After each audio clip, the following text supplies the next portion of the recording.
human rights into Zimbabwe. And it's small things. When you actually have in a country where your currency is your RTGS, which is actually money through the wires, when you shut down the internet, it actually means people cannot transact.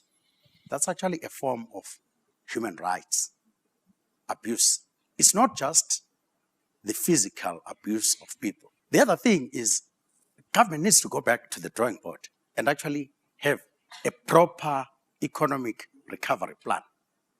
I had this debate at the World Economic Forum with the current Minister of Finance, who's a close friend of mine.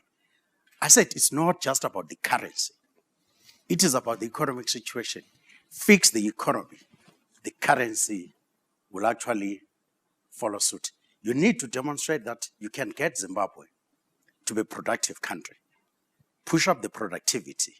Push up its ability to earn foreign currency. And when you've got all of those things, it is actually easy to talk about currency reforms. When you actually don't have a currency of your own, when you do not have any productive capacity, you are always going to have money chasing very, very few goods. And there's only one thing that's actually going to happen to the currency.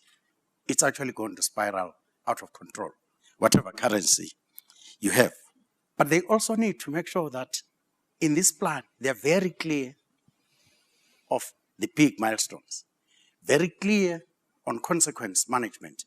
We actually saw it when in 35 years, Singapore was able to take itself out of being a developing country to a very developed country.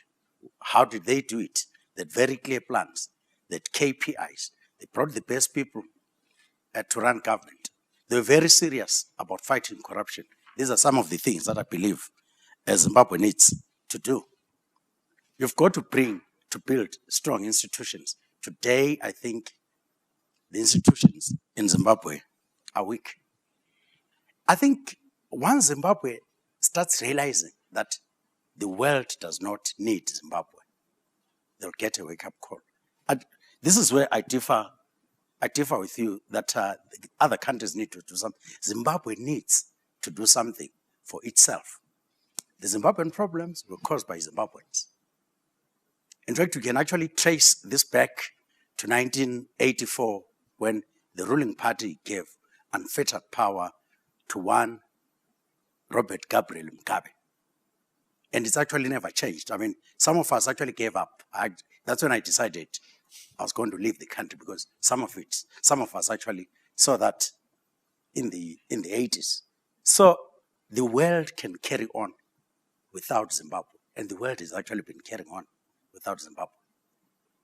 Zimbabwe needs the world, not the other way around.